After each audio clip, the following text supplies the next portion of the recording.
We were in an underground car park, and every time someone gets something from the boot or slams a car door, you sort of jump, and it just reminds you of the extraordinary times people are in. Hi, welcome to Narrowboat Noggin The Nog. I'm Matt, And I'm Stella. Hello. and we're sat on the settee in our 44-foot Cruiser stern. narrowboat. Like anyone who's lived either in a caravan or a camper van or a narrowboat, you know that condensation and dampness is an issue. This week we're going to have a look at this issue and see if we can improve matters, especially in the bedroom. Oh, misses. I got a new toy this week. It's a moisture meter. Our daughter Hannah had been given some wood that we could burn on the log burner, and I just wanted to make sure that the moisture content wasn't too great. There's a law in the country now that you have to burn wood which is less than 20% moisture, and these logs look like they've been outside for quite a while, and I didn't want them to be too wet, so bought the moisture meter, and these are the logs here. It's very simple to use. There's two little prongs on the end. You stick it into the wood and it gives a reading. So looking at this piece of wood here, this log, it's measuring around 9.4, 9.5. So as you can see, it measures the wood 9.4. Fine to burn, and we won't get into any trouble. Of course, once you get a new toy, you can't help but play with it. So I've tried different things like measuring my own moisture content, which seems to be around about 19. According to the books, humans should be about 20% moisture, so I'm obviously a little bit dehydrated. One of our biggest areas of concern is dampness, condensation, and possible mould in the bedroom, particularly around the bed and under the mattress. I'm going to use the tester to test the area in the bedroom and see if we can come up with any solutions if we do have a moisture problem. Come into the bedroom, and the biggest concern in here is having a mouldy mattress. Obviously your mattress is covered with your sheets and your duvet. You don't actually see underneath it very often. We do have a mattress protector on top, which does give us a level of protection, but what I'm going to do, I'm going to use the moisture meter. I'm going to test the moisture level of the mattress on the top, then I'm going to lift it up and I'm going to test the moisture level on the bottom. Okay, so lifting up the mattress protector, you can see the mattress underneath. It is a fairly new mattress, so we put our prongs in and it's reading out at the moment about 9.6. So moisture content of the top of the mattress is 9.6. Lifting it up to the bottom, putting the moisture meter inside. This time it's now up to 12.7, 12.8. So obviously what's happened here is the moisture content of the mattress, while you sleep you produce moisture, sweat, etc. It seeps through the mattress and goes to the bottom. Obviously when it gets to the bottom of the mattress there's nowhere else for it to go, so it basically sits on the bottom of the mattress. If it stays there too long, that's when your mattress starts getting mouldy, and that's when you can start getting health problems from living in a damp environment. So what we need to do is work out a way of improving the air circulation underneath the mattress, so that once moisture does get down there, it's got a way of drying out. Right. This is the underneath of the mattress. It sits on top of these wooden boards. As you can see, the mattress isn't showing any signs of mould yet.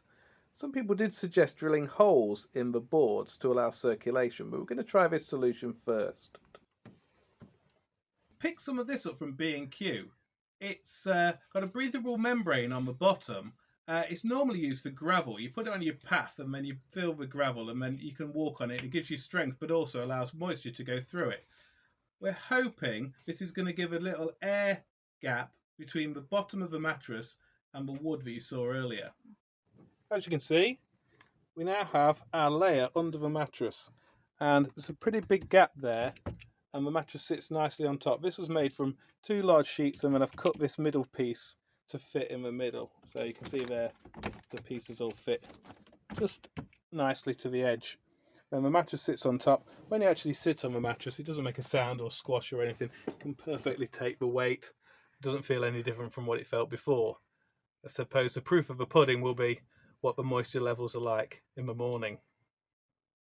I also bought these online. They're disposable interior dehumidifiers, and apparently they're supposed to suck up 3 times their own body weight in water.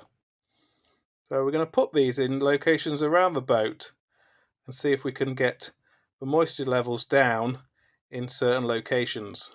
I'm going to start with the kitchen and the bathroom and finally the bedroom. Yeah, here's the kitchen cupboard. If we take a reading in here,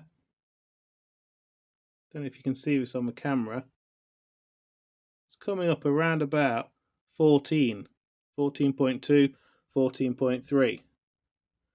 I'm going to put one of these dehumidifiers in here overnight, see if it makes any difference at all. Really straightforward to use. Just take the top off, and inside there's a silver little foil lid.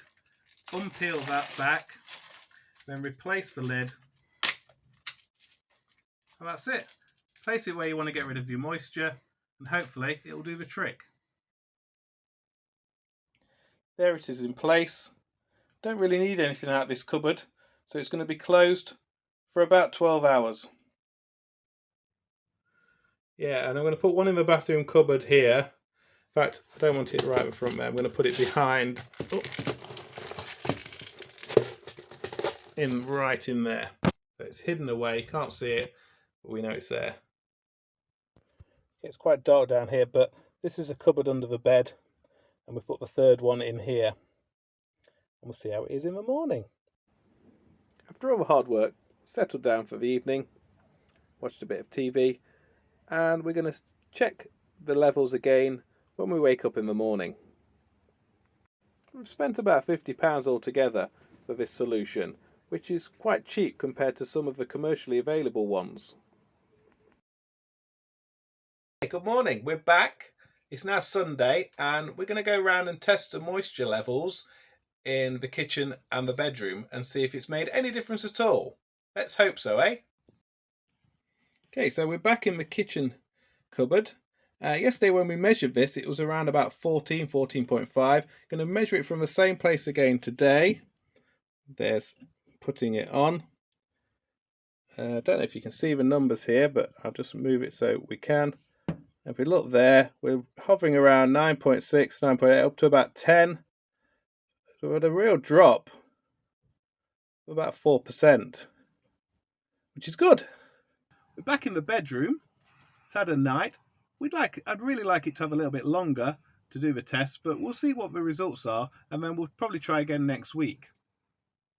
So, moving the mattress topper, placing it in, and getting the reading. And it's coming out around about 7.8, 7.9. So the top of the mattress has definitely seen a difference. Going down underneath the mattress, remember yesterday it was around about 14. Sticking it in here after a night with the new system, and it's reading 11.7, 11.6, oh, it's dropping down, 11.4, 11.3. So round about 11 for the bottom of the mattress, which I'm really pleased with. Got to say at this point, it's not completely scientific what we've done. We've not got the ability to keep the temperature in the boat for exactly the same temperature each time we've done the recordings. But I have to say, I'm really pleased with the results. If you enjoyed this vlog, give it a like, click on the bell to get reminders of when we put on our next vlog, and think about subscribing. It'd be great to get up to 300 by this time next week. Have a great week, and we'll see you again next week. Bye!